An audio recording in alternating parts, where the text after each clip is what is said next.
അപ്പോൾ എന്തായാലും സെഷൻ്റെ ടൈറ്റിൽ ഇട്ടിരിക്കുന്നത് digital India sports car without brakes എന്നായിരുന്നു അല്ലേ? അങ്ങനെ എന്തോ അല്ലായിരുന്നു?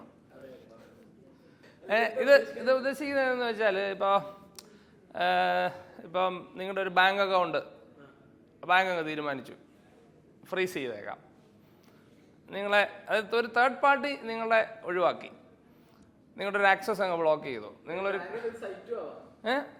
ഒരു സൈറ്റും ആവാം, നിങ്ങൾ എന്തെങ്കിലുമൊക്കെ ചെയ്തേക്കുന്ന സൈറ്റും ഒക്കെ. ഇപ്പോൾ ട്വിറ്റർ തീരുമാനിച്ചു നിങ്ങൾ ഇനി പോസ്റ്റ് ഇടണ്ട, ബാങ്ക് തീരുമാനിച്ചു നിങ്ങൾ ഇനി അക്കൗണ്ട് ആക്സസ് ചെയ്യണ്ട, അല്ലെ ഗവൺമെൻറ്റിന് ചിലപ്പോൾ ചില കാര്യങ്ങളൊക്കെ തീരുമാനിക്കാമല്ലോ, നിങ്ങൾക്ക് പാസ്പോർട്ട് തരുന്നില്ല. അത് ഡിജിറ്റൽ ആകുമ്പോൾ നമുക്ക് കുറച്ച് എളുപ്പത്തിൽ ചെയ്യാൻ പറ്റും. അങ്ങനെ എന്തെങ്കിലും നിങ്ങൾക്ക് സംഭവിച്ചിട്ടുണ്ടോ? എന്തെങ്കിലും ഒരു സെൻട്രലൈസ്ഡ് കൺട്രോൾ ഒരു സിസ്റ്റത്തിൽ നിന്ന്, ഒരു ഡിജിറ്റൽ സിസ്റ്റത്തിൽ നിന്ന് നിങ്ങളെ പുറത്താക്കിയിട്ടുണ്ടോ എന്നാണ് ചോദിക്കുന്നത്. ഒരു 25% ആളുകൾക്ക് അത് എക്സ്പീരിയൻസ് ചെയ്യേണ്ടി വന്നിട്ടുണ്ടല്ലേ? കുറച്ച് നാൾ മുമ്പ് ഞാൻ വായിച്ചൊരു കഥയാണ്. എനിക്ക് തോന്നുന്നു ഉത്തർപ്രദേശിലോ അവിടെ നോർത്ത് ഇന്ത്യയിലെ എവിടെയാണ് ഒരു ലേഡിയുടെ ഹസ്ബൻഡ് മരിച്ചുപോയി. നമുക്കിപ്പോൾ ഈ ആധാറും സംവിധാനങ്ങളൊക്കെ ഉണ്ടല്ലോ, എല്ലാം സെൻട്രലൈസ്ഡ് സംവിധാനങ്ങളുണ്ടല്ലോ. ഡെത്ത് സർട്ടിഫിക്കറ്റ് ഒക്കെ ഇഷ്യൂ ചെയ്ത് വന്നതിൻ്റെ അകത്ത് എന്തോ ഒരു മിസ്റ്റേക്ക് കാരണം ഈ ഹസ്ബൻഡ് മരിച്ചതിന് പകരം ലേഡിയെ അങ്ങ് മരിച്ചതായിട്ട് സിസ്റ്റം തീരുമാനിച്ചു. എന്നിട്ട് അവരുടെ ആധാറൊക്കെ അങ്ങ് ക്ലോസ് ചെയ്തു. അപ്പോൾ അവർ ആധാർ നമ്മൾ മരിച്ചതായിട്ട് സിസ്റ്റം തീരുമാനിച്ചത് എന്ത് ചെയ്യും? ഇപ്പം നിങ്ങൾക്കൊക്കെ ആധാറൊക്കെ ഇല്ലേ? ആധാറും പാസ്പോർട്ടും പല പല സംവിധാനങ്ങളുണ്ടല്ലോ. സിസ്റ്റത്തിനൊരു തെറ്റ് പറ്റി അല്ലെങ്കിൽ ഒരു ഹ്യൂമൻ എറർ കാരണം നിങ്ങൾ മരിച്ചു എന്ന് അങ്ങ് അവർ തീരുമാനിച്ചു. നിങ്ങളുടെ ആധാർ അങ്ങ് ഡീആക്ടിവേറ്റ് ചെയ്തു, നിങ്ങൾ മരിച്ചു എന്നാണ് സിസ്റ്റത്തിൽ ഇരിക്കുന്നത്. അപ്പോൾ ഇതുപോലെ തെറ്റ് പറ്റി. ഈ ലേഡിയുടെ കേസിൽ ഹസ്ബൻഡിൻ്റെ ഇവരുടെ പേരിങ്ങനെ ഈ പണ്ടൊക്കെ ഒരു ആചാരം ഉണ്ടല്ലോ, മറ്റേ കല്യാണം കഴിയുമ്പോൾ പേരിൻ്റെ അറ്റം മാറ്റുന്നേ, അങ്ങനെ വല്ലതും പറ്റിയതായിരിക്കും. ഇവർ ആധാറിൽ നിന്നൊക്കെ അങ്ങ് റിമൂവ് ചെയ്തു. ഈ ആധാറിൽ നിന്ന് റിമൂവ് ചെയ്താൽ എന്ത് പറ്റും ഒരു സാധാരണ പൗരന്? നിങ്ങളുടെ നമുക്കൊന്നും ആധാർ പോയ ഒരവസ്ഥ ഉണ്ടായിട്ടുണ്ട്. അതായത് ആധാർ കാണാതെ പോണ അവസ്ഥയല്ല, നിങ്ങളുടെ ആധാർ അങ്ങ് ഡീആക്ടിവേറ്റ് ആയി. നിങ്ങൾ ലിങ്ക് ചെയ്ത് ഒത്തിരി സാധനങ്ങൾ ഇങ്ങനെ കൂട്ടിപ്പിടിപ്പിച്ച് വെച്ചേക്കുക. നമ്മുടെ ഒരു ഡിജിറ്റൽ എക്സിസ്റ്റൻസ് ഉണ്ടല്ലോ, അത് മുഴുവൻ ഇതെല്ലാം എല്ലാം നമ്മൾ ആധാർ പാനാക്കി, പാൻ മൊബൈലാക്കി, മൊബൈൽ അതാക്കി ഇതാക്കിയൊക്കെ ഇങ്ങനെ ബന്ധിപ്പിച്ച് വെച്ചേക്കുക. ഇതൊരു വള്ളി അങ്ങോട്ട് കട്ട് ചെയ്താൽ നമ്മളില്ല. പിന്നെ നമ്മൾ നേരിട്ട് ചെന്നിട്ട് ഞാൻ ജീവനോടുണ്ട്, ഞാൻ ചത്തിട്ടില്ല എന്ന് പറഞ്ഞാൽ പോലും സിസ്റ്റത്തിന് അത് പെട്ടെന്നൊന്നും തിരിച്ചാക്കി തരാൻ പറ്റത്തില്ല. ഇവരെന്നിട്ട് ഇത് ശരിയാക്കാനായിട്ട് ഇങ്ങനെ പല പല ഓഫീസുകളൊക്കെ കയറി ഇറങ്ങി. അതായത് അവർ മരിച്ചു പോയെന്ന സിസ്റ്റം പറയുന്നത്, മനുഷ്യരവിടെ ഇരിപ്പുണ്ട്, ഇവർ മരിച്ചിട്ടില്ല, ജീവനോടെ ഉണ്ടെന്ന് കാണുന്നത്. പക്ഷെ അവർക്കൊന്നും ചെയ്യാൻ പറ്റുന്നില്ല, അല്ലെ അവർ ചെയ്യാൻ തയ്യാറാകുന്നില്ല. അവസാനം ഇവരെ തിരിച്ച് സംവിധാനത്തിൽ കൊണ്ടുവന്നത് ഇത് മീഡിയയിലൊക്കെ വലിയ വാർത്തയായ ഒരു നാറ്റക്കേസായപ്പോഴാണ്. എനിക്ക് തോന്നുന്നു മിക്കവാറും സംഭവിച്ചിട്ടുണ്ടാകുക ഇങ്ങനെ ഒരു സിനാറിയോ ഇതുണ്ടാക്കിയ ഡെവലപ്പർ ആലോചിച്ചിട്ടൊന്നും കാണത്തില്ല. സർക്കാരിൻ്റെ സോഫ്റ്റ്വെയർ ആണല്ലോ, അപ്പോൾ അറിയാമായിരിക്കില്ല എങ്ങനെയാണ്. അപ്പം ഇതിനിങ്ങനെ ഒരു ഫീച്ചർ ഉണ്ടാകത്തില്ല. ഒരിക്കൽ ചത്തായിട്ട് മാർക്ക് ചെയ്ത ആളെ പിന്നെ ജീവിപ്പിക്കാൻ ഒരു സംവിധാനം മിക്കവാറും അവരൊരു ജീസസ് ക്രൈസ്റ്റ് മോഡ് അന്നേരമായിരിക്കും അവിടെ ഇംപ്ലിമെൻറ്റ് ചെയ്ത മരിച്ചയാളെ ഉയർത്തെഴുന്നേൽപ്പിക്കാനുള്ളൊരു സംവിധാനം. നമുക്കൊരു 6 മാസം ആധാറില്ലാതെ ജീവിക്കാൻ പറ്റുമോ? എനിക്കറിയത്തില്ല കേട്ടോ, ആധാർ ഇല്ലാണ്ടായി എന്ത് സംഭവിക്കുന്നു. ബാങ്ക് അക്കൗണ്ടൊക്കെ ചിലപ്പം നിന്ന് പോകുമായിരിക്കും അല്ലേ, എനിക്കറിയത്തില്ല എങ്ങനെയാണ്. ചില സമയത്ത് ബാങ്ക് KYC അപ്ഡേറ്റ് ചെയ്തില്ല എന്ന് പറഞ്ഞിട്ട് ഞാൻ ഒരു 2 ആഴ്ച മുമ്പ് ഞാൻ ഈ തൃശ്ശൂർ ഒരു ടോളുണ്ടല്ലോ, ആ ടോളിൻ്റെ അതിലെ വന്നപ്പോൾ പേരൻസൊക്കെ വണ്ടിയെല്ലാം ഉണ്ട്. അപ്പം പേരൻസൊക്കെ ഉള്ള പറയാമല്ലോ, നമ്മളെല്ലാം പെർഫെക്റ്റായിട്ട് ചെയ്തിട്ടില്ലെങ്കിൽ നമുക്ക് പണി കിട്ടും. അപ്പോൾ മറ്റേ ഈ ഫാസ്ടാഗിനകത്ത് പൈസ ഉണ്ടോ? എല്ലാം ഉണ്ട്, എല്ലാം സെറ്റാന്ന് പറഞ്ഞ് അവിടെ അടുത്തെത്തിയപ്പോൾ എനിക്കൊരു ഡൗട്ട്. ഞാൻ എടുത്തു നോക്കിയപ്പോൾ ആപ്പ് പറയാം നിങ്ങൾ എന്തോ ഒരു KYC എന്തോ ഒരു പുതിയൊരു KYC, വണ്ടിക്ക് KYC വേണമെന്ന്, അത് ചെയ്തിട്ടില്ലെന്ന്. അപ്പോൾ ഓക്കെ പെട്ടെന്ന് ചെയ്തേക്കാം, എന്നൊക്കെ വേണമെന്ന് ചോദിച്ചപ്പോൾ വണ്ടിയുടെ ഫ്രണ്ടിൽ നിന്ന് ഫോട്ടോ എടുക്കണം, ബാക്കിൽ നിന്ന് ഫോട്ടോ എടുക്കണം, വണ്ടിയുടെ അടിയിൽ നിന്ന് ആക്സിൽ കാണുന്ന പോലെ ഫോട്ടോ എടുക്കണം. നിങ്ങൾ ചെയ്തിട്ടുണ്ടാവില്ലോ, കുറച്ച് പേരെങ്കിലും ചെയ്തിട്ടുണ്ടാവുമല്ലോ, ചെയ്തിട്ടില്ലേ? സ്റ്റോപ്പ് ചെയ്താ അതിപ്പോൾ ഇല്ലേ? എന്തായാലും ആപ്പിനകത്ത് ഫീച്ചറൊക്കെ ഉണ്ടായിരുന്നു. മറ്റേ IDFCയുടെ ഒരു ആണോ? ചിലപ്പോൾ അതിലെ കൂടെ പോകുമ്പോൾ പറയും പറ്റത്തില്ല, തിരിച്ചു നോക്കോളാൻ പറയും ചിലപ്പോൾ. ആണോ? എന്ത് ബാലൻസാ? ആണോ? അത് നല്ല ഫീച്ചറാണല്ലോ. അപ്പം ഞാൻ പിന്നെ എന്നിട്ട് പെട്ടെന്ന് ഒരു സ്ഥലം കണ്ടുപിടിച്ച് ഒതുക്കി വഴിയിലിറങ്ങി നിന്ന് വണ്ടിയുടെ ലെഫ്റ്റിൽ നിന്ന് ഫോട്ടോ, റൈറ്റിൽ നിന്ന് ഫോട്ടോ, ഫാസ്റ്റ് ടാഗിൻ്റെ ഫോട്ടോ, നമ്പർ പ്ലേറ്റിൻ്റെ ഫോട്ടോ അപ്ലോഡ് ചെയ്യുമ്പോൾ ആപ്പ് പറയാം 2 MB കൂടുതൽ അപ്ലോഡ് ചെയ്യാൻ പറ്റത്തില്ലെന്ന്. പിന്നെ ഞാൻ ഇതിനകത്ത് ഇനിയിപ്പോൾ നമ്മളിനി 2 MB കുറയ്ക്കണമല്ലോ. പിന്നെ കുറച്ച് നേരം അവിടെ ഇരുന്ന മറ്റേ ഫോട്ടോ എഡിറ്റ് ചെയ്യുന്ന ആപ്പ് തപ്പി. പിന്നെ വീട്ടുകാർ പ്രശ്നം ഉണ്ടാക്കാതിരിക്കും ചായയൊക്കെ വാങ്ങിച്ചു കൊടുത്തിട്ട് സൈഡിലിരുത്തി. പിന്നെ ഞാൻ പെട്ടെന്നൊരു ഹാക്ക് കണ്ടുപിടിച്ചു. ഞാൻ വാട്സാപ്പിൽ അയച്ചു കൊടുത്തിട്ട് തിരിച്ച് ഡൗൺലോഡ് ചെയ്തെടുത്ത് സോൾവ് ആക്കി. എനിക്കറിയത്തില്ല സത്യത്തിൽ ഈ KYC ഒക്കെ എന്തിനാണ് ഇപ്പോഴും. എല്ലാ ബാങ്കിൻ്റെ KYC എല്ലാ വർഷവും ഒക്കെ ചെയ്യണം. ഞാനൊരു ബാങ്ക് മാനേജർ എടുത്തു പറഞ്ഞിട്ട് ഞാൻ തന്നെ ഒരു മാറ്റം വന്നിട്ടില്ല. No your customer. കഴിഞ്ഞ വർഷം നിനക്ക് അറിയാവുന്ന അതേ കസ്റ്റമർ തന്നെ. പറ്റത്തില്ല, ചെയ്തേ പറ്റൂ. സിസ്റ്റത്തിനകത്തുനിന്ന് പുറത്തു പോയാൽ എന്ത് സംഭവിക്കുമെന്ന് നമുക്കിപ്പോഴും അറിയത്തില്ല, നമ്മൾ എക്സ്പീരിയൻസ് ചെയ്തിട്ടില്ല. നാളെ എന്തെങ്കിലും കാരണവശാൽ ആരെങ്കിലുമൊക്കെ നമ്മളെ അങ്ങ് പുറത്താക്കാൻ തീരുമാനിച്ചാൽ ഇന്നത്തെ കാലത്ത് നമുക്ക് ഒരു ടോള് കടന്നു പോകാൻ പോലും പറ്റത്തില്ല. നമ്മൾ അതിൻ്റെ ഒരു എന്താ പറയണേ, അതിൻ്റെ ഡേഞ്ചർ നമ്മൾ ശരിക്കും മനസ്സിലാക്കിയിട്ടില്ല. ഒരുപക്ഷെ ചൈനക്കാരോട് ചോദിച്ചാൽ അവർ പറഞ്ഞു തരുമായിരിക്കും. ചൈനക്കാരെ ആരെങ്കിലും പരിചയമുണ്ടോ? അപ്പോൾ നമുക്ക് അടുത്ത ഒരു സംവിധാനത്തിലോട്ട് പോവാം. ഇച്ചിരി നേരത്തെ ഞെക്കായിരുന്നു, അപ്പോൾ പെട്ടെന്ന് വന്നേനെ. ചോദ്യം വന്നോ എല്ലാവർക്കും? ചോദ്യം ഇത്രയേ ഉള്ളൂ, നിങ്ങൾ പൈസ കൊണ്ടുനടക്കാറുണ്ടോ കയ്യിൽ? Cash never. കൊണ്ടുനടക്കാറുണ്ടോ? കുറച്ചുകൂടെ വോട്ട് വരട്ടെ, വോട്ട് വന്നില്ല ഒരു രസമില്ല.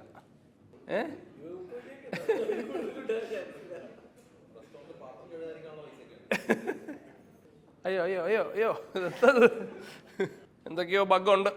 ഓക്കെ, അപ്പോൾ ഒത്തിരി പേരുണ്ട് കാശ് കൊണ്ടുനടക്കാത്തവരല്ലേ. ഈ കാശ് കൊണ്ടുനടക്കാത്തപ്പോൾ ചില ഇൻട്രസ്റ്റിംഗ് സിനാറിയോസ് ഒക്കെ സംഭവിക്കാറുണ്ട്. ഒന്നെന്ന് പറഞ്ഞാൽ ഈ നമ്മൾ ചില അടുത്തൊക്കെ വണ്ടി നിർത്തുമ്പോൾ ചിലർ വന്നിട്ട് ഇങ്ങനെ ഇച്ചിരി പൈസയൊക്കെ തരുമെന്ന് ചോദിക്കത്തില്ലേ. നമുക്ക് എന്തെങ്കിലും കൊടുക്കണമെന്ന് കാണും, പക്ഷേ കൊടുക്കാൻ ഒരു മാർഗ്ഗമില്ല. അവനോട് ചോദിക്കാൻ പറ്റുമോ ഗൂഗിൾ പേ ഉണ്ടോ എന്ന്? അങ്ങനെയുള്ള അഡ്വാൻസ്ഡ് ഇല്ല, അതൊരു സംഭവമാണ്. അത് നമ്മൾ വേറെ ലോകത്ത് ജീവിക്കുമ്പോൾ നമുക്ക് മനസ്സിലാകത്തില്ല. കൺട്രി ഫെലസ് പുരോഗമിക്കാത്തവർ. അപ്പോൾ ഇതൊരു ശീലമായി മാറിയിട്ട് അപ്പം ഇതൊരു ബിഹേവിയർ ഉണ്ടായി വരുവാണ്. ഇത് എനിക്ക് തോന്നുന്നു ഈ ബിഹേവിയർ നമുക്ക് ഇന്ത്യ മാത്രമുള്ളൊരു സംഭവമാണ്. വേറെ ഭയങ്കര വെസ്റ്റേൺ കൺട്രീസിലൊന്നും പോയാലും ഇത്രയും ഒരു ഡിജിറ്റൽ ഡിപ്പെൻഡൻസി ഇല്ല, പല സ്ഥലങ്ങളിലും ഇല്ല. അവിടെ ഡിജിറ്റൽ ഡിപ്പെൻഡൻസി തിരിച്ചാണ് വരുന്നത്. ഇവിടെ കസ്റ്റമർ പറയും എൻ്റെ ഗൂഗിൾ പേ ഉള്ളെന്ന് പറയും.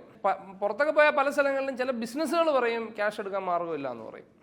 അല്ലാതെ കസ്റ്റമർ കൈ കാശില്ല എന്ന് പറയുന്ന ഒരു സിനാറിയോ ഞാൻ കണ്ടിട്ടില്ല. എനിക്ക് ആ വ്യത്യാസങ്ങൾ ശരിക്കും പിടികിട്ടിയിട്ടില്ല അത് എന്താണെന്നുള്ളത്.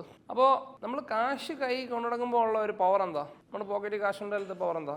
ആ കോൺഫിഡൻസ്. എൻ്റെ ഒരു ഫ്രണ്ട് പറയായിരുന്നു, പോക്കറ്റിൽ 1000 രൂപ ഉണ്ടെങ്കിൽ ഞാൻ വേറെ ആളാന്ന്. അതിപ്പോൾ സർക്കാർ അടിക്കുന്ന നോട്ടല്ലേ, അത് കള്ളപ്പണമാണ് സർക്കാരിൻ്റെ കുഴപ്പം, നമ്മുടെ കുഴപ്പമല്ല. അപ്പോൾ നിങ്ങൾ കേട്ടിട്ടുണ്ടാവുമല്ലോ ഈ കുറച്ച് കാലമായിട്ട് ഈ ബാങ്ക് അക്കൗണ്ട് ഫ്രീസ് ചെയ്യുന്ന ഒരു കഥ. നിങ്ങളുടെ ആരുടെയെങ്കിലും അക്കൗണ്ട് ഫ്രീസ് ആയിട്ടുണ്ടോ? ആരെങ്കിലും കാണും ഫ്രീസ് ആയിട്ടുള്ളത് ഇല്ലേ? ആ, ബ്ലോക്കാക്കി. വേറെ ആരുടെയും ബാങ്ക് അക്കൗണ്ട് ഫ്രീസ് ആയിട്ടില്ല കണ്ടോ? ഒത്തിരി പേരുണ്ട് കണ്ടോ? Lavish, very huge representation. ഞങ്ങൾ ഡോപ്ലർ ട്വിൻസാന്നൊക്കെ ചിലർ പറയാറുണ്ട്. അപ്പം ഈ അക്കൗണ്ട് ബ്ലോക്ക് ആകുന്ന സിനാറിയോ നിങ്ങൾ ഇപ്പോൾ കുറച്ച് പേർക്കെങ്കിലും പറ്റിയിട്ടുണ്ടാവുമല്ലോ. ഇതിനകത്ത് ഭയങ്കര സാഡ് സ്റ്റോറീസ് ഉണ്ട്. ഇതൊരു വൺ സൈഡഡ് പരിപാടിയാണ്. നമുക്കതിനകത്ത് നമ്മോട് ചോദിക്കുന്നതും പറയത്തൊന്നുമില്ല. ഇപ്പോൾ മറ്റേ നിങ്ങളുടെ അക്കൗണ്ട് ബ്ലോക്ക് ആക്കുന്നതിന് മുമ്പ് നിങ്ങളുടെ അടുത്ത് ചോദിച്ചോ? നിങ്ങളുടെ അടുത്ത് പറഞ്ഞോ?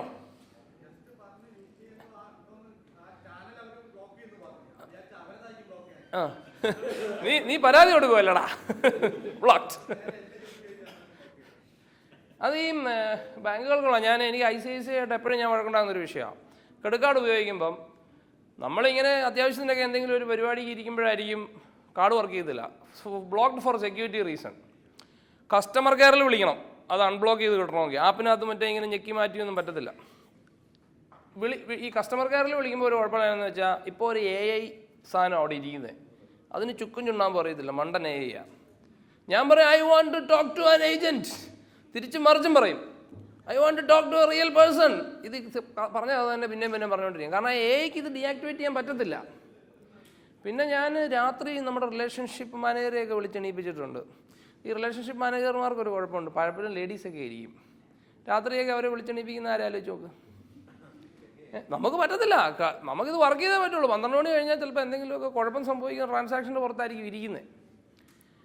അപ്പോൾ സെക്യൂരിറ്റി റീസൺ ഇത് $1 ഇപ്പോൾ ഓക്കെ നമ്മളൊരു 1,00,000 രൂപയൊക്കെ നമ്മൾ ട്രാൻസാക്ട് ചെയ്യാൻ ശ്രമിച്ചാൽ അവർ ബ്ലോക്ക് ചെയ്താൽ നമുക്ക് മനസ്സിലാക്കാം. ഞാനൊരിക്കൽ ഫേസ്ബുക്കിൽ ലോഗിൻ ചെയ്തപ്പം ഫേസ്ബുക്ക് എൻ്റെ അടുത്ത് പറഞ്ഞു നിങ്ങളൊരു 1 രൂപയുടെ ട്രാൻസാക്ഷൻ ചെയ്യണമെന്ന് പറഞ്ഞു, നിങ്ങൾ ജെന്യുവൻ ആണെന്ന് എന്തോ പ്രൂവ് ചെയ്യാൻ. അത് വേറൊരു കോമഡി. 1 രൂപ ട്രാൻസാക്ഷൻ ഇവന്മാർ ബ്ലോക്ക് ചെയ്തു, സെക്യൂരിറ്റി റീസൺ. ഞാൻ ചോദിച്ചേ എന്തോന്നല്ലേ 1 രൂപയല്ലേ, നീ അതങ്ങ് പാസ്സാക്കിയിട്ട് നിൻ്റെ കയ്യിൽ നിന്ന് 1 രൂപ പോയാൽ ഞാൻ തരാം. അതിനകത്ത് ഇനി ഭയങ്കര ഫ്രോഡ് ട്രാൻസാക്ഷൻ ആണെങ്കിൽ തരാം. അത് മെറ്റ എന്ന് പറയുന്നത് അവർക്ക് അറിയത്തില്ല, അതൊരു ഫ്രോഡ് മെർച്ചൻ്റ് അല്ലാന്ന്. അതിലൊന്നും കാര്യമൊന്നുമില്ല. അവിടെ ഇരിക്കുന്ന ഒരു പ്രത്യേക ആർട്ടിഫിഷ്യൽ ഇൻ്റലിജൻസ് അങ്ങ് തീരുമാനിക്കുക ₹1 ഈ ട്രാൻസാക്ഷൻ പാസ്സാക്കണ്ട. പിന്നെ ഈ പറഞ്ഞ ചടങ്ങ. അപ്പോൾ അവരുടെയൊക്കെ വിചാരം നമുക്ക് വേറെ ഒരു ജോലിയും ഇല്ലെന്ന്. ഇവൻ്റെ ഈ പ്രോസസ്സുകൾ ഇങ്ങനെ ഫോളോ ചെയ്യുക, അവൻ പറയുമ്പോൾ കസ്റ്റമർ കെയറിൽ വിളിക്കുക, ഈ ട്രാൻസാക്ഷൻ എന്തിനായിരുന്നു അവനെ ബോധിപ്പിക്കുക, അവനപ്പോൾ അൺബ്ലോക്ക് ചെയ്ത് തരും. ഈ ബാങ്ക് അക്കൗണ്ട് ബ്ലോക്ക് ചെയ്യുന്ന കേസ് നമ്മുടെ പൈസയല്ലേ നമ്മൾ ബാങ്കിന് കൊടുത്തേക്കുന്നത്, അല്ലാതെ അവർ നമുക്ക് ഒരു ഔദാര്യത്തിൽ തന്ന പൈസയൊന്നും അല്ലല്ലോ. നമ്മൾ അവനെ ഏൽപ്പിച്ചേക്കുന്ന ഒരു പൈസയാണ്, അവനവൻ്റെ കസ്റ്റോഡിയനാണ്. അതിന് അവനൊരു ഉത്തരവാദിത്വം വേണം. മാത്രമല്ല അവൻ ആ പൈസ നാട്ടുകാർക്കൊക്കെ ലോൺ കൊടുത്ത് പലിശ വാങ്ങിക്കുന്നുണ്ട്, നമ്മുടെ പൈസ, അതിന് സ്പെഷ്യൽ ഉത്തരവാദിത്വം വേണ്ടേ? നിങ്ങൾക്കറിയാമോ നമ്മൾ ബാങ്ക് ഡെപ്പോസിറ്റ് എന്നല്ലേ പറയുന്നത്? അത് ഡെപ്പോസിറ്റ് അല്ലെന്ന് നിങ്ങൾക്കറിയോ? സത്യത്തിൽ എത്ര പേർക്കറിയാം ഡെപ്പോസിറ്റ് അല്ല എന്നുള്ളത് ബാങ്കിൽ? നിങ്ങൾ എന്നാ പഠിച്ചേ? വെറുതെ അല്ല, പുള്ളി കണക്ക് അക്കൗണ്ടിങ് പഠിച്ചയാളാ, അത് പുള്ളിക്കറിയാം. നമ്മുടെയൊക്കെ വിചാരം നമ്മൾ ബാങ്ക് ഡെപ്പോസിറ്റ് ചെയ്തേക്കുന്ന പൈസ ഇങ്ങനെ ഡെപ്പോസിറ്റ് ചെയ്തവിടെ വെച്ചിട്ടുണ്ട്, ചോദിക്കുമ്പോൾ എടുത്ത് തരുമെന്നല്ലേ. സത്യത്തിൽ നമ്മുടെ ലീഗൽ ടേംസിൽ പറഞ്ഞാൽ നമ്മൾ ബാങ്കിന് പണം കടം കൊടുക്കുവാണ്, അല്ല ഡെപ്പോസിറ്റ് കൊടുത്തേക്കുമല്ല. പണം കടം കൊടുക്കുമ്പോൾ ഒരു പ്രശ്നമുണ്ട്, എന്നാണെന്നറിയോ? ഒരു ഗുണമുണ്ട്, പലിശ കിട്ടും. പക്ഷെ ഒരു പ്രശ്നവും കൂടെ ഉണ്ട്. ആ പൈസ നഷ്ടപ്പെട്ടു പോയാൽ അത് മുഴുവൻ തിരിച്ചു തരാൻ ബാങ്കിന് ഉത്തരവാദിത്തമില്ല. നിങ്ങളൊരു ₹1 കോടി ബാങ്കിന് കൊടുത്തു, ഒരു 5-6 ലക്ഷം രൂപ എല്ലാ വർഷവും പലിശ കിട്ടും. ബാങ്ക് അത് ഏതെങ്കിലുമൊക്കെ വിജയ മല്ലികയോ നിരവ് മോഡിക്കോ ഒക്കെ കൊടുത്ത് അമ്മമാർ അതും കൊണ്ട് നാട് വിട്ടാൽ നിങ്ങൾക്ക് 2 ലക്ഷം രൂപ എത്രയാണ് തരേണ്ട ബാങ്ക്? 5 ലക്ഷം രൂപ വരെ തരാനേ ബാങ്കിന് ബാധ്യതയുള്ളൂ. ഇങ്ങനെ ഉള്ള പൈസയുടെ കാര്യത്തിലാണ് ബാങ്ക് നമ്മൾ എടുക്കാൻ ചെല്ലുമ്പോൾ പറയുന്നത് തൽക്കാലം ലോക്കാക്കി വെച്ചേക്കുവാണ്, ഞങ്ങൾക്ക് സംശയമുണ്ട്, ഞങ്ങൾ പരിശോധിച്ചുകൊണ്ടിരിക്കുകയാണ്. നമ്മുടെ അടുത്ത് പറയത്തൊന്നുമില്ല, അങ്ങ് ബ്ലോക്ക് ചെയ്യുവാണ്.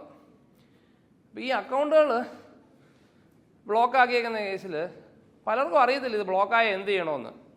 ചെറിയ പൈസയൊക്കെ ആണെങ്കിൽ ആൾക്കാർ പറയും അതവിടെ ഇരുന്നോട്ട്, ഞാൻ അതിൻ്റെ പുറകെ പോകുന്നില്ല. 5,000, 6,000, 10,000 ഒക്കെ ആണെങ്കിൽ ചിലർ വേണ്ടാന്ന് നോക്കും. പക്ഷെ ചില ഭയങ്കര സാഡ് സ്റ്റോറീസ് ഉണ്ട്. എന്തെങ്കിലുമൊക്കെ അത്യാവശ്യത്തിനായിട്ട് നമ്മൾ പൈസ സംഘടിപ്പിച്ച് വെച്ചേക്കുന്ന പൈസയായിരിക്കും. ഇപ്പോൾ ഈ നമ്മുടെ നാട്ടിൽ നിന്ന് ഇപ്പോൾ ഒത്തിരി പേര് പുറത്തൊക്കെ പോകുന്നുണ്ടല്ലോ. അപ്പോൾ പുറത്തൊക്കെ പോകുമ്പോൾ ബാങ്കിൽ കുറച്ച് പൈസയൊക്കെ കാണിക്കണമല്ലോ. അപ്പോൾ അതിന് കുറച്ച് പൈസ എവിടുന്നേലുമൊക്കെ കടമൊക്കെ വാങ്ങിച്ച് അക്കൗണ്ടിലൊക്കെ ഇട്ട് വെച്ചിട്ട് എന്തോ ഒരു ഷോ മണി എന്നൊക്കെ പറയത്തില്ലേ, ഇങ്ങനെയൊക്കെ വാങ്ങിച്ചു വെക്കുന്ന പൈസ ചിലപ്പോൾ അങ്ങ് ബ്ലോക്കാവും. ഒരു കാര്യവും നടക്കത്തില്ല, ആ പൈസ ഊരിയെടുക്കാനും പറ്റത്തില്ല.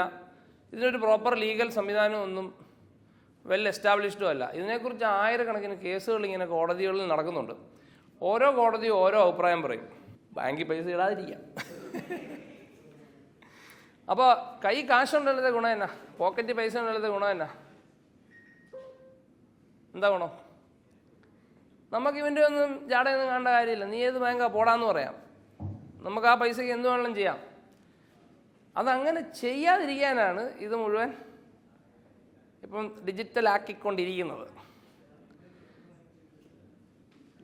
പിന്നെ വേറൊരു സംഭവിക്കുന്നുണ്ട്. ഇപ്പം നമ്മളിപ്പോൾ ഒത്തിരി സംഭവങ്ങളൊക്കെ ഡിജിറ്റലാക്കിയല്ലോ. നമ്മുടെ ഭയങ്കര അഡ്വാൻസ് ഡിജിറ്റൽ എക്കോണമി എന്നൊക്കെയാണല്ലോ പറയുന്നത്. നമ്മുടെ നാട്ടിൽ കള്ളന്മാർക്ക് ക്ഷാമമൊന്നുമില്ലല്ലോ. വോട്ട് ചെയ്തു. അടുത്ത ചോദ്യം വന്നിട്ടുണ്ട്. നമ്മുടെ നാട്ടിലെ കള്ളന്മാർക്ക് ക്ഷാമമൊന്നുമില്ല.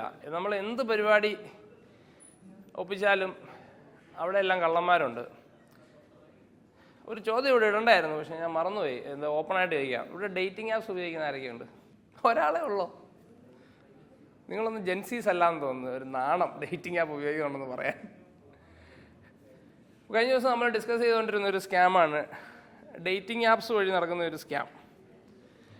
സംഭവം എന്നാന്ന് വെച്ചാൽ ഈ സ്വൈപ്പൊക്കെ ചെയ്ത് മാച്ചായി കുറച്ച് ചാറ്റൊക്കെ ചെയ്ത് കഴിയുമ്പോൾ പറയും ഒരു ബിരിയാണി വാങ്ങിച്ചു തരുമോ, അത്യാവശ്യമായിട്ടൊരു 150 രൂപ ഇട്ട് തരുമോ, ഇങ്ങനെയൊക്കെ ചോദിക്കുന്നത് ആരെങ്കിലും എക്സ്പീരിയൻസ് ചെയ്തിട്ടുണ്ടോ?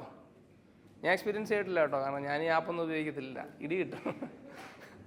അപ്പോൾ നമ്മുടെ ഫ്രണ്ട് പറഞ്ഞാൽ അതെയാ, അതൊക്കെ ചെറിയ മൈക്രോ സ്കാമുകളാണ്. മിക്കവാറും ഏതെങ്കിലും ചെറുക്കന്മാർ ഫേക്ക് പ്രൊഫൈലൊക്കെ ഉണ്ടാക്കിയിട്ട് പറ്റിക്കുന്നതായിരിക്കും. അപ്പോൾ അത് സാധ്യമാകുന്നത് എന്തുകൊണ്ടാണ്?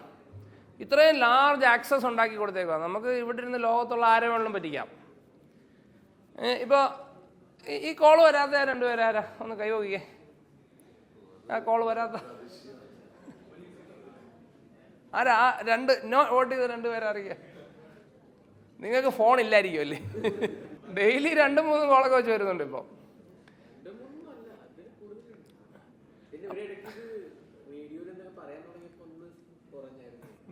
അല്ല, അത് പറയാൻ തുടങ്ങുമ്പോൾ ഉള്ള വേറെ പ്രശ്നമുണ്ട്. ജെനുവിൻ കോളും ഫ്രോഡാന്ന് നമ്മൾ വിചാരിക്കും. സത്യം പറയടാ, നീ മറ്റേ ഫ്രോഡ് ടീമല്ലേ, ബാങ്കിൽ നിന്നായിരിക്കും വിളിക്കുന്നത്, മാനേജരാന്ന് പറയും. മാനേജർ ഞാൻ കുറെ കണ്ടിട്ടുണ്ട്. എനിക്കങ്ങനെ പറ്റിയിട്ടുണ്ട്. ഞാനൊരു ഇൻകം ടാക്സ് ഓഫീസറെ കുറച്ച് സമയം ഫോണിൽ കൂടെ വട്ട് കളിപ്പിച്ച. ഞാനും പോക്കറ്റ് പൈസ ഒന്നുമില്ല, ഗൂഗിൾ പേ കൊണ്ട് നടക്കുന്നത്. അപ്പോൾ ഇത് ഇത്രയും ഹൈ നമ്പറിൽ ഇത് സംഭവിക്കുന്നെങ്കിലേ ഇതിനകത്ത് എത്ര പേര് പറ്റിക്കപ്പെടുന്നുണ്ടാവും അറിയോ? എത്ര ആളുകൾ പറ്റിക്കപ്പെടുന്നുണ്ടാവും? ഈ 2024-25 വർഷം 22,000 കോടി രൂപയുടെ ഓൺലൈൻ സ്കാം നടന്നു എന്നാണ് ഒഫീഷ്യൽ കണക്ക്. അത് ഈ പരാതി കൊടുത്തവരുടെ കണക്കാണ് കേട്ടോ. കുറേ പേര് പരാതിയൊന്നും കൊടുക്കത്തില്ല. നമ്മളെ എങ്ങനെയാണ് പറയുന്നത്, എന്നെ ഇങ്ങനെ പറ്റിച്ചുകൊണ്ട് പോയി. അത് ഒരു വട്ടമല്ല, ഞാൻ ആദ്യം ഒരു 50,000 ഇട്ട്, പിന്നെ അത് തിരിച്ചിടാൻ ഒരു 1,00,000 കൂടി ഇടാൻ പറഞ്ഞ് ഞാൻ അതും ഇട്ട്, അതും കഴിഞ്ഞപ്പോഴാണ് അറിയുന്നത് തട്ടിപ്പാന്ന്. എങ്ങനെ പോയി പറയും നമ്മൾ? നീ എത്ര മണ്ടനാണോ എന്ന് ചോദിക്കുകയല്ലേ. ഇപ്പം 22,000 കോടിയൊന്നും ആയിരിക്കില്ല. 22,000 കോടി ചെറിയൊരു തുകയാണോ? വലിയൊരു തുകയാണ്. അപ്പോൾ അത്രയും വലിയ സ്കാം എങ്ങനെ നടക്കുന്നത്? അതിനൊരു കാരണം എന്താണെന്ന് വെച്ചാൽ നമ്മളൊരു സംവിധാനത്തെക്കുറിച്ച് ആലോചിക്കുമ്പം പ്രത്യേകിച്ച് ഇതെങ്ങനെ ദുരുപയോഗം ചെയ്യപ്പെടാമെന്നും കൂടെ ആലോചിക്കണം. അതാണ് ഞാൻ ആ സെഷൻ്റെ ടൈറ്റിലിട്ടത്. നമ്മൾ സ്പോർട്സ് കാർ ഉണ്ടാക്കുമ്പം നമ്മളൊരു 300-400 കിലോമീറ്ററിൽ ഓടിക്കണതിനെ കുറിച്ച് മാത്രം ചിന്തിച്ചാൽ പോരെ. ഇതങ്ങോട്ട് ഓടി തുടങ്ങി കഴിയുമ്പോൾ ഇതെങ്ങനെ നിർത്തുമെന്നും കൂടെ ആലോചിക്കണം. അല്ലെങ്കിൽ ഒരു വളവ് വരുന്നൊന്ന് തിരിക്കണം, സ്പീഡ് എങ്ങനെ കുറയ്ക്കാമെന്നും കൂടെ നമ്മൾ ചിന്തിക്കണം. ആ ചിന്ത ഇപ്പം തീരെ ഇല്ല. സ്മാർട്ട് ഫോൺ ഇല്ലാത്ത ആളുകളുണ്ട്.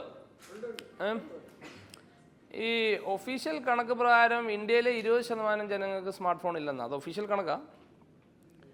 ചിലപ്പം ഈ 2-3 ഫോണൊക്കെ ഉള്ളവരുണ്ടല്ലോ, അതൊക്കെ കൂട്ടി പറഞ്ഞേക്കുന്ന കണക്കായിരിക്കും.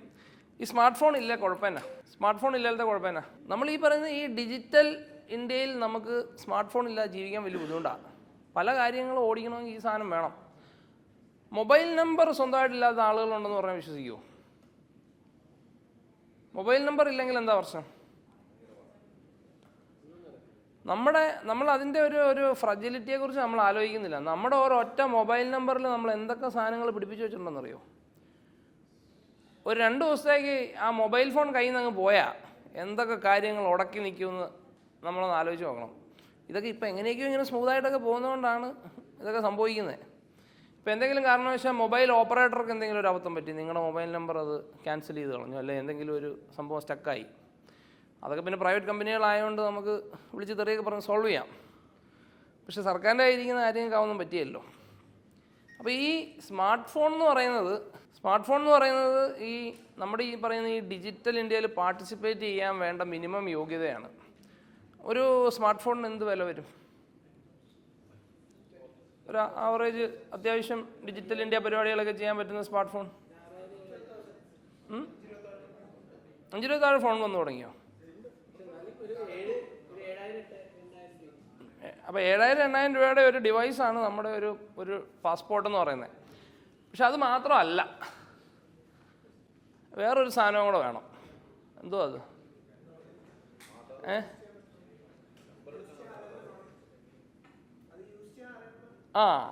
യൂസ് ചെയ്യാൻ അറിയണം. കണ്ടോ, തലമുടിയില്ലാത്തവർക്ക് ബുദ്ധിയുണ്ട്. യൂസ് ചെയ്യാൻ അറിയണം. യൂസ് ചെയ്യാൻ അറിയുക എന്നുള്ളതല്ല അതിൻ്റെ വാക്ക്. നമുക്ക് കോൺഫിഡൻസ് വേണം ഇത് യൂസ് ചെയ്യാൻ പറ്റുമെന്ന്. അത്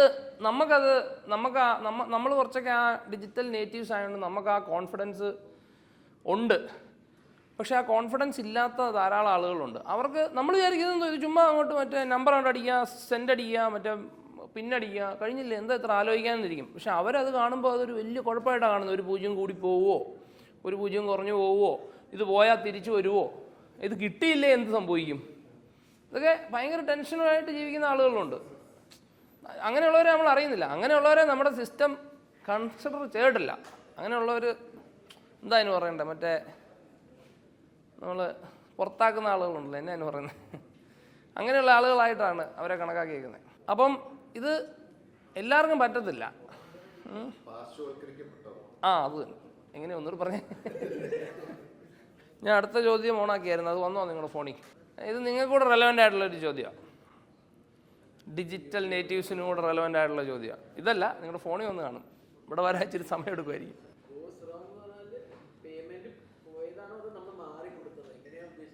എന്ത് വേണമല്ലോ ആവാം. നിങ്ങൾ മാറിക്കൊടുത്തതോ അല്ലെങ്കിൽ നിങ്ങൾ പോയിട്ട്, ഞാൻ ഇന്നലെ ഇങ്ങോട്ട് വരുന്ന വഴിക്ക് ഞാൻ എൻ്റെ ഫാസ്ടാഗ് റീചാർജ് ആദ്യം ചെയ്തപ്പോൾ ഒരു 500 രൂപ ഇട്ടത് അവിടെ എത്തിയില്ല. അതിനെന്ത് പറ്റിയെന്ന് എനിക്കറിയത്തില്ല, എത്തിയില്ല, അത്ര എനിക്കറിയാം. എൻ്റെ കയ്യിൽ നിന്ന് പോയി, മറ്റേ ആപ്പിലെത്തിയിട്ടില്ല. പിന്നെ ഞാൻ ഒന്നുകൂടെ ഇട്ട് പോരുവായത്. അപ്പോൾ എനിക്ക് സത്യം പറഞ്ഞാൽ അറിയത്തില്ല അതിനി വരുമോ, എന്നാ വരുന്നേ ഒന്നും അറിയത്തില്ല. നിങ്ങൾക്കറിയാവോ?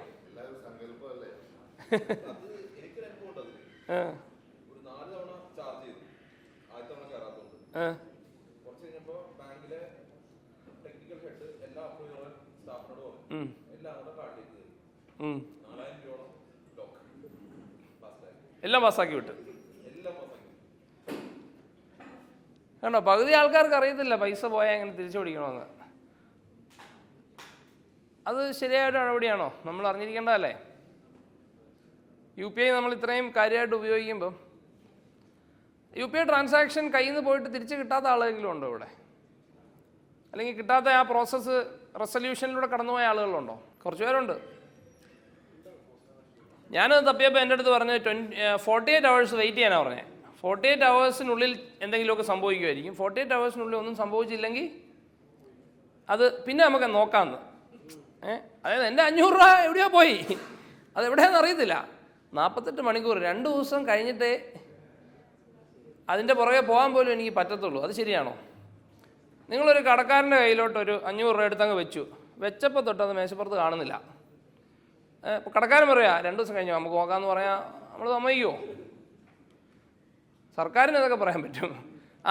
ഫയലിൻ്റെ കാര്യം തന്നെ 2 ദിവസം കഴിഞ്ഞു അതെന്നാ കൊള്ളാം. അല്ല, ഇതിനകത്തൊക്കെ ചില കെണികളുണ്ട്, അത് നമ്മൾ തിരിച്ചറിയുന്നില്ലെന്ന് പറഞ്ഞാൽ. ഈ കെണികളുടെയൊക്കെ ഒരു കുഴപ്പം എന്നാണെന്ന് പറയുക, ഈ കെണിപ്പെട്ട ആരും ഈ കെണികളെ കുറിച്ച് സംസാരിക്കുകയില്ല. നമുക്കൊരബദ്ധം പറ്റിയാൽ നമ്മൾ പറയണം, എന്നെ പറ്റിച്ചൊരുത്തൻ എന്ന് നമ്മൾ അഭിമാനത്തോടെ പറയണം. അപ്പോൾ ആ കേൾക്കുന്നവരെങ്കിലും വീണ്ടും അത് പറ്റിക്കപ്പെടാതിരിക്കാനുള്ള ഒരു സാധ്യതയുണ്ട്. ഇപ്പോൾ ഈ ഡിജിറ്റൽ അറസ്റ്റ്, ഈ ഫേക്ക് ആപ്പ് തട്ടിപ്പ്, മറ്റേ ഈ പറയുന്ന ഡേറ്റിംഗ് ആപ്പ് തട്ടിപ്പ്, ഇതൊക്കെ തുടർന്ന് പോകുന്നതിൻ്റെ കാരണം ആരും ഇത് മിണ്ടുന്നില്ല. ഈ പണ്ടൊരു പ്രൊഡക്റ്റ് ഉണ്ടായിരുന്നു ഇവിടെ, ഒരു മലയാളിയുടെ ആയിരുന്നു, അതിൻ്റെ പേര് ഞാൻ പറഞ്ഞു, എന്തായിരുന്നു ആ കമ്പനിയുടെ പേര്, ഒരു മുസ്ലി പവറോ ഓർക്കണല്ലേ? മുസ്ലി പവർ. വൻ കമ്പനിയായിരുന്നു. മറ്റേ അവരെന്താ F1 ടീമിനെ സ്പോൺസറൊക്കെ ചെയ്യുന്ന ലെവലിലോട്ട് വളർന്നാ. കേട്ടിട്ടുണ്ടോ? ജെൻസിസിന് അറിയത്തില്ലായിരിക്കും. മുസ്ലി പവർ എക്സ്ട്രാ, എന്നാ പറഞ്ഞാൽ അഫ്രോസിഡിയാക് കാറ്റഗറിയിൽ വരുന്നൊരു പ്രോഡക്റ്റാണ്. എന്നാ അറിയത്തില്ലേ? ഗൂഗിൾ ചെയ്ത് നോക്കിയാൽ മതി. അപ്പോൾ ഈ പ്രോഡക്റ്റിൻ്റെ വലിയ പരസ്യമൊക്കെ കാണുമ്പോഴേ എൻ്റെ മനസ്സിൽ ആദ്യം വന്നുകൊണ്ടിരുന്നൊരു സാധനം എങ്ങനെയാണെന്നറിയോ? ഇത് ഞാൻ വാങ്ങിച്ച് കഴിച്ചിട്ട് ഇത് വർക്ക് ചെയ്തില്ലെങ്കിൽ ഞാൻ എങ്ങനെ പറയും? എനിക്ക് ആ പ്രോഡക്റ്റിന് റിവ്യൂ കൊടുക്കാൻ പറ്റത്തില്ല.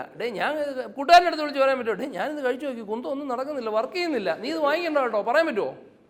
പറ്റത്തില്ല, നമ്മളാരും പറയല. അതുകൊണ്ട് തന്നെ ആ കമ്പനി വളർന്ന് പ്രൊഡക്റ്റ് വർക്ക് ചെയ്തൊന്നുമില്ല, മേടിക്കണ്ട, ചുമ്മാ തട്ടിപ്പാ. അത് പൂട്ടിപ്പോയി. അതെനിക്ക് തോന്നുന്നു ഗവൺമെൻറ് തന്നെ ഇടപെട്ട് ചെറിയ തട്ടിപ്പൊക്കെ വന്നു, ഇത്രയും വലിയ തട്ടിപ്പ് കാണിക്കേണ്ടെന്ന് സർക്കാർ തീരുമാനിച്ചെന്ന് തോന്നുന്നു. അപ്പോൾ അതുപോലത്തെ ഒരു ഷെയിമുണ്ട് ആളുകൾക്ക്. ഇപ്പം നമ്മൾ ഡിജിറ്റലി പറ്റിക്കപ്പെട്ടു എന്നൊക്കെ പറയാം. എന്നെ പലവട്ടം പറ്റിച്ചിട്ടുണ്ട്. എൻ്റെ കുറേ പൈസ ഇങ്ങനെ പല പരിപാടികളിൽ കൂടെ പോയിട്ടുണ്ട്. എനിക്ക് ഏറ്റവും കൂടുതൽ പൈസ പോയേക്കണത് മറ്റേ ഞാനൊരു കമ്പനി രജിസ്റ്റർ ചെയ്തു, അത് വേറൊരു കഥയാണ്. അപ്പോൾ കമ്പനി രജിസ്റ്റർ ചെയ്തപ്പം മറ്റേ നമ്മൾ CAയോട് പറയുമല്ലോ, ഒക്കെ കമ്പനി രജിസ്റ്റർ ചെയ്ത് ഇന്നോലൊക്കെ ഡീറ്റെയിൽസ്. കുറച്ച് ദിവസം കഴിയുമ്പോൾ എനിക്ക് ഒരു ഫോൺ വന്നു ഓഫീസിൽ നിന്ന്, ഒരു കൊറിയർ വന്നിട്ടുണ്ട്, ഒരു പാക്കേജ് വന്നിട്ടുണ്ട്. അപ്പം അതിന് 7500 രൂപ കൊടുക്കണം ആ പാക്കേജ് കിട്ടണമെങ്കിൽ. അപ്പോൾ ഞാൻ ചോദിച്ചു എന്നാ സംഭവം എന്ന് ചോദിച്ചു. അപ്പോൾ അതിൻ്റെ പുറത്ത് എന്തോ മറ്റേ ministry of corporate affairs, registrar of companies എന്തൊക്കെയോ എഴുതിയിട്ടൊക്കെ ഉണ്ടെന്ന് പറഞ്ഞു. അപ്പോൾ ഞാൻ ഓർത്തു കമ്പനി രജിസ്റ്റർ ചെയ്യാൻ പറഞ്ഞായിരുന്നല്ലോ, അപ്പോൾ അവരവിടെ നിന്ന് എന്തെങ്കിലും അയച്ചായിരിക്കും കൊടുത്തേക്കാൻ പറഞ്ഞു.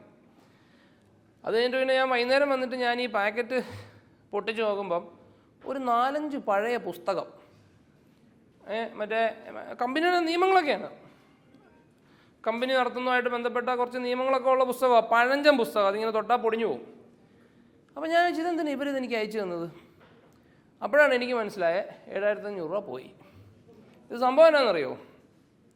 നമ്മൾ കമ്പനി രജിസ്റ്റർ ചെയ്യുമ്പം ആ ഡേറ്റയൊക്കെ ഇവർ എങ്ങനെയൊക്കെയോ ചോർത്തിയെടുക്കും, അല്ലെങ്കിൽ ഈ മിനിസ്ട്രി ഓഫ് കോർപ്പറേറ്റ് അഫയേഴ്സിൽ നിന്നൊക്കെ ഈ ഡേറ്റ ചോർത്തി കൊടുക്കും. അങ്ങനെ ഇത് കിട്ടുമ്പോൾ ഇവരെന്ത് ചെയ്യുമെന്ന് വെച്ചാൽ ഇതുപോലെ ഒരു വിശ്വസനീയമായ പാക്കേജ് ഉണ്ടാക്കി അങ്ങ് VPP വഴി അയക്കും. VPP എന്നാണെന്നറിയോ? VPP എന്ന് പറഞ്ഞാൽ ഇന്ത്യ പോസ്റ്റ് നടത്തുന്ന ഒരു സർവീസാണ്. നമ്മൾ ഇന്നിപ്പോൾ COD എന്ന് പറയല്ലേ, cash on delivery. Cash on ഡെലിവറിയുടെ ഒറിജിനൽ തന്ത VPP ആണ്. VPPയുടെ പേര് മാറ്റിയ ഫോമാണ് ഈ COD. അപ്പോൾ പോസ്റ്റ് ഓഫീസ് വഴി ഈ സാധനം വരും. അപ്പം നമ്മൾ കമ്പനി രജിസ്റ്റർ ചെയ്തിട്ട് ഇങ്ങനെ ഇരിക്കുമ്പം നമുക്ക് ഒരു മിനിസ്ട്രി ഓഫ് കോർപ്പറേറ്റ് അഫയേഴ്സിൽ നിന്നൊക്കെ വന്ന പോലത്തെ ഒരു പാക്കേജ് വന്നു കഴിയുമ്പോൾ നമ്മൾ വിചാരിക്കില്ലേ ഇതെന്തെങ്കിലും കാര്യമായിരിക്കും, പൈസ കൊടുത്താൽ നിങ്ങൾ വാങ്ങിച്ചു വെക്കും. ഇത് വാങ്ങിച്ചിങ്ങനെ വെച്ച് കഴിഞ്ഞാണല്ലോ പിന്നെ ഇത് പറ്റിക്കപ്പെട്ടു എന്ന് പറഞ്ഞ് ഇതിൻ്റെ പുറകെ പോകാമെന്ന് പറഞ്ഞാൽ നേരത്തെ പറഞ്ഞ പോലെയാണ്. പോസ്റ്റ് ഓഫീസിൽ ചെന്ന് ഈ കഥയൊക്കെ പറഞ്ഞ് അതിന് പിന്നെ പരാതി കൊടുത്ത്, പിന്നെ ഇത് ഡൽഹിയിലൊക്കെ എവിടെയൊക്കെയോ ഇരുന്ന് നടത്തുന്ന തട്ടിപ്പാണ്. അങ്ങോട്ടൊന്നും പോലീസ് പോലും കയറിയല്ലാത്ത സ്ഥലങ്ങളാണ് എനിക്ക് തോന്നുന്നത്. അപ്പം ഞാനിങ്ങനെ നെറ്റിലൊക്കെ തപ്പിയപ്പം ധാരാളം പേര് റെഡിറ്റിലൊക്കെ എഴുതിയിട്ടിട്ടുണ്ട്, ആ പൈസ പോയി, പറ്റിക്കപ്പെട്ടു, എന്ത് ചെയ്യാൻ പറ്റും. ഇത് നടത്തണവൻ്റെ അഡ്രസ്സൊക്കെ അവർ കണ്ടുപിടിച്ച ആൾക്കാരൊക്കെ ഉണ്ട്. പക്ഷെ അങ്ങോട്ട് പോകാൻ പേടിയാണ്, ചെന്നാൽ ചിലപ്പോൾ ഇടിയെ കിട്ടിയെന്നിരിക്കും. അപ്പം അതുപോലത്തെ തട്ടിപ്പുകളൊക്കെ നടക്കുമ്പം നമ്മൾ ഇത് പറയണം, നമുക്കിങ്ങനെ ഒരു അബദ്ധം പറ്റി, എന്നാൽ മാത്രമേ ഇനി ബാക്കിയുള്ളവർക്ക് പറ്റാതിരിക്കത്തുള്ളൂ. അപ്പം അതിനൊരു നാണമൊന്നും വിചാരിക്കണ്ട. കാരണം ഇന്നത്തെ ഒരു സെറ്റപ്പ് പറ്റിക്കാൻ ഭയങ്കര എളുപ്പമാണ്.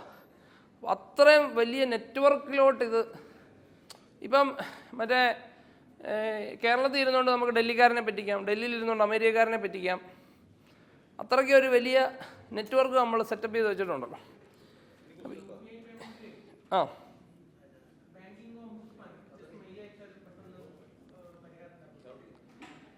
ആണോ? അയച്ചു നോക്കണം.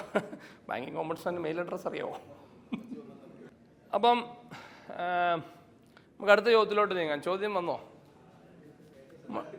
ഇല്ല, മോസ്റ്റ് എന്ന് പറയുമ്പോൾ ഒന്നേ പറ്റത്തുള്ളൂ.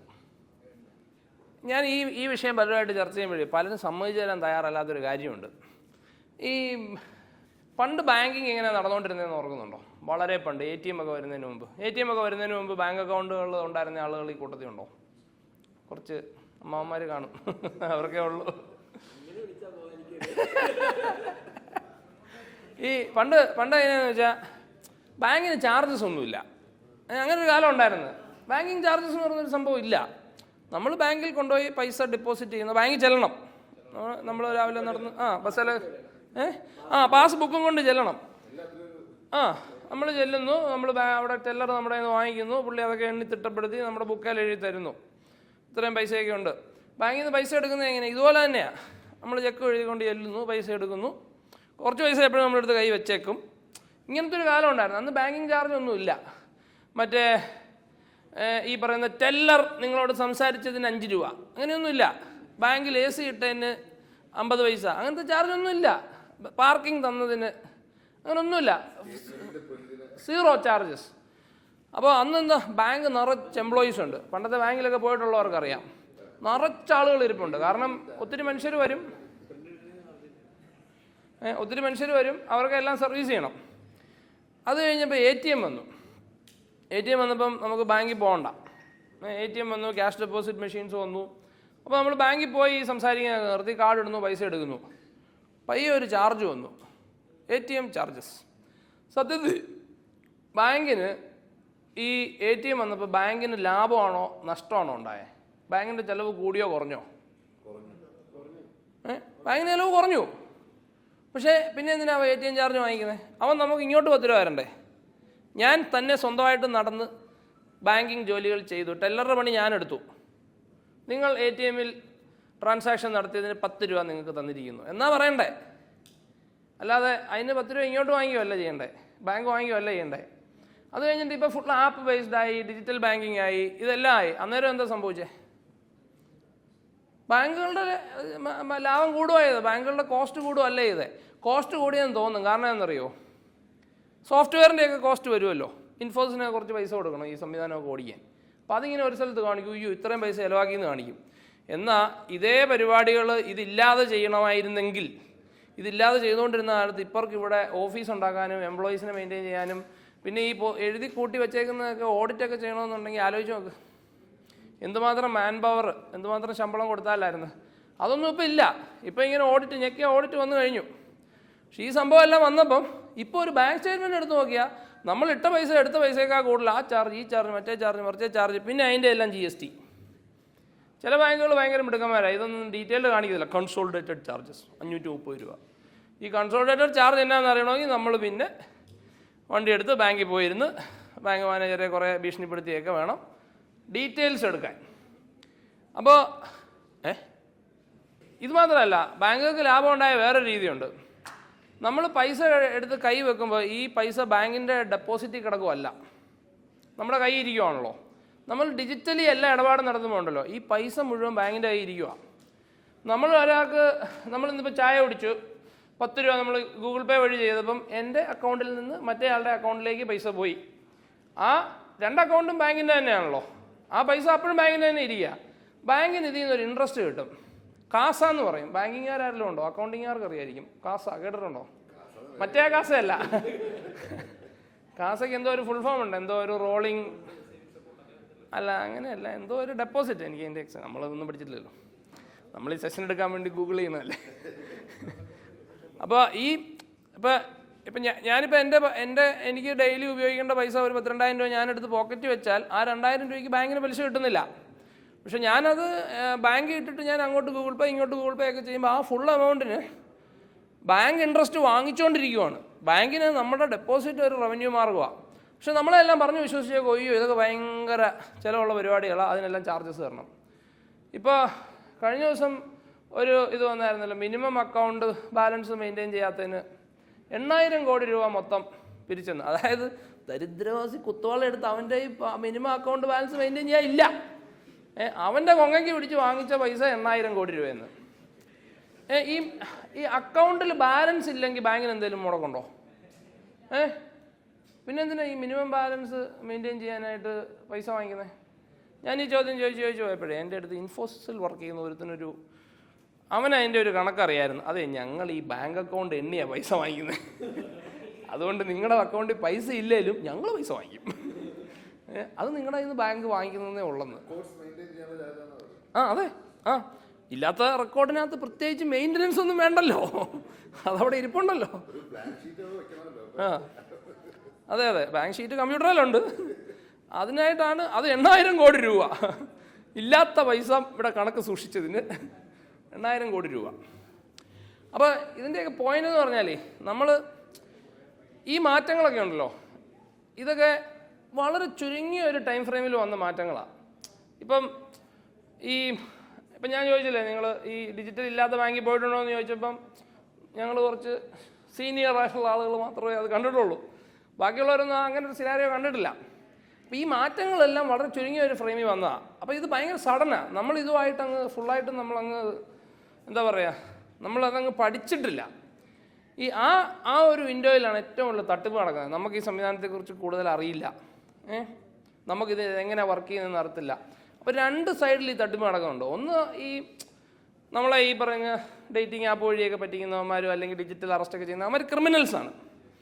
ഇതല്ലാതെ പറ്റിക്കുന്ന ഒരു കൂട്ടരുണ്ട്. ആ കൂട്ടരാണ് ഈ നമ്മുടെ ബാങ്കുകളും ഗവൺമെൻറ്റും. ഇങ്ങനൊരു സംവിധാനം വരുമ്പം അവരവരുടെ പവർ അങ്ങ് കൺസോളിഡേറ്റ് ചെയ്യുക. ഇപ്പം ഞാൻ പൈസ എടുത്ത് എൻ്റെ പോക്കറ്റ് വെച്ചേക്കോണേ എനിക്ക് ഒരു ബാങ്കിൻ്റെ മുഖം കാണേണ്ട കാര്യമില്ലല്ലോ. പക്ഷേ മറ്റേത് ഞാൻ ക്രെഡിറ്റ് ഞാൻ ട്രാൻസാക്ട് ചെയ്യാൻ ചെല്ലുമ്പം പിന്നെ അവൻ പറയുമോ എന്നെ വിളിക്കാൻ, നീ എന്നെ വിളിച്ച് പറ, അന്നേരം ഞാൻ അൺലോക്ക് ചെയ്ത് തരാമെന്ന്. എന്നാ എൻ്റെ പൈസ ഞാൻ അവൻ്റെ കൊടുത്തത്, അവനെ നോക്കാൻ ഏൽപ്പിച്ച പൈസ, അവൻ ഇൻട്രസ്റ്റ് വാങ്ങിക്കുന്ന പൈസ, അത് ഞാൻ ഇനി അവനെ വിളിച്ച് പറയണമെന്ന്, അപ്പം ഞാൻ നിൻ്റെ പൈസ നിനക്ക് എടുക്കാനുള്ള രീതിയിലാക്കി തരാമെന്ന്. അപ്പം ഇത് നിസ്സാരമാണെന്ന് നിങ്ങൾക്ക് തോന്നുന്നുണ്ടാവും, പക്ഷേ ഇത് മുന്നോട്ട് പോകും തോറും ഇത് ടൈറ്റ് ആയിക്കൊണ്ടിരിക്കും. ഇതെങ്ങനെ ടൈറ്റ് ആകുമെന്ന് അറിയണമെങ്കിൽ നമുക്ക് മുന്നേ സഞ്ചരിച്ച രാജ്യങ്ങളിലോട്ട് നോക്കിയാൽ മതി. നമുക്ക് മുന്നേ സഞ്ചരിച്ച രാജ്യങ്ങളേതാ ഈ വിഷയത്തിലേതാ? ചൈന. അമേരിക്കയും യൂറോപ്പും ഒന്നും നമുക്ക് മുന്നേ സഞ്ചരിച്ചിട്ടില്ല, അവരിച്ചിരി പുറയിലായിപ്പോഴും. അവർക്ക് എനിക്ക് തോന്നുന്നു കുറച്ചുകൂടെ ഇതിനെക്കുറിച്ചൊക്കെ ബോധമുണ്ടെന്ന് തോന്നുന്നു. ചൈന മുന്നേ സഞ്ചരിച്ചു. അത്രയും സൗകര്യം വേണ്ടാന്ന് സാഹിബ് തീരുമാനിച്ചിട്ടുണ്ടാവും. ഇതിനകത്ത് എന്തോ ഒരു പ്രശ്നമുണ്ടല്ലോ, കുറച്ച് പൈസ കൈ വെച്ചേക്കാം. ചൈനയിലെ കഥകളൊക്കെ ഭയങ്കര രസമാണ്. ട്രെയിൻ കയറാൻ ചെല്ലുമ്പോൾ പറയാം, നീ എന്താണ്ട് സമരം ചെയ്യാനല്ലടാ ട്രെയിൻ കയറാൻ വന്നത്, നിനക്ക് ടിക്കറ്റ് ഇല്ല. സംഭവിച്ച കാര്യമാണ്. കോവിഡ് സമയത്ത് കുറച്ച് ഫാർമേഴ്സ് സമരം ചെയ്യാൻ പോയപ്പോൾ എല്ലാവർക്കും റെഡ്, നിങ്ങൾക്ക് എല്ലാവർക്കും കോവിഡാണ്, ട്രെയിനെ കയറ്റാൻ പറ്റത്തില്ലെന്ന് സർക്കാരങ്ങ് തീരുമാനിച്ചു. ഇവൻ്റെ ട്രെയിൻ ടിക്കറ്റ് എടുക്കാനുള്ള സംവിധാനം പുറയിൽ നിന്ന് ഓഫാക്കിയിരിക്കുന്നു എന്ന് പറഞ്ഞ പോലെ നമ്മുടെ ആധാറിൻ്റെ കാര്യം. നാളെ നിങ്ങളെ ഇഷ്ടപ്പെട്ടില്ലേ, ഓഫാക്കിയിരിക്കുന്നു. ഇപ്പോൾ കേരള പോലീസ് ഒരു കോമഡി ഒപ്പിക്കുന്നുണ്ട്. ഇഷ്ടപ്പെടാത്ത ഫേസ്ബുക്ക് പോസ്റ്റൊക്കെ പുറകിൽ നിന്ന് ഓഫാക്കും. നമുക്കൊരു നോട്ടിഫിക്കേഷൻ ഫേസ്ബുക്കിൽ നിന്ന് കിട്ടും, കേരള ലോ എൻഫോഴ്സ്മെൻറ്റ് ആവശ്യപ്പെട്ടത് പ്രകാരം നിങ്ങളുടെ പോസ്റ്റ് റിമൂവ് ചെയ്തിരിക്കുന്നു, പരാതി വല്ലതും ഉണ്ടെങ്കിൽ കേരള ലോ എൻഫോഴ്സ്മെൻറ്റിനോട് ചോദിച്ചോളാൻ. ആരാ ഈ കേരള ലോ എൻഫോഴ്സ്മെൻറ്റ്? എനിക്കറിയത്തില്ല. ഞാൻ ഇനി നാട്ടിൽ ചെന്ന് നമ്മുടെ ജനപ്രതിനിധികളെ കണ്ടൊന്ന് ചോദിക്കാനിരിക്കുന്നത്, നിങ്ങൾക്കറിയാമോ ഈ കേരള ലോ എൻഫോഴ്സ്മെൻറ്റ് ആരാന്ന്? അങ്ങനെ ഒരു കക്ഷിയെ ഞാനിവിടെയും കണ്ടിട്ടില്ല. അപ്പോൾ മറ്റേ റേറ്റിംഗ് വന്നോ? അത് പോയല്ലോ. ടൈമായി റേറ്റിംഗ് കൂടെ വരണം. റേറ്റിംഗ് കൂടെ വരാതെ പറ്റിയില്ല. ഇത് 0.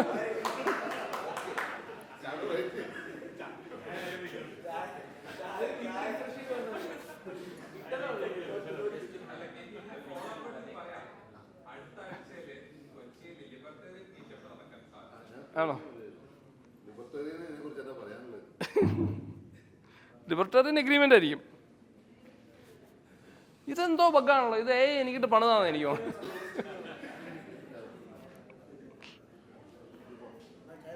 ചായ പിടിക്കാം. അപ്പൊ ടീ ബ്രേക്ക്. അത് മാത്രം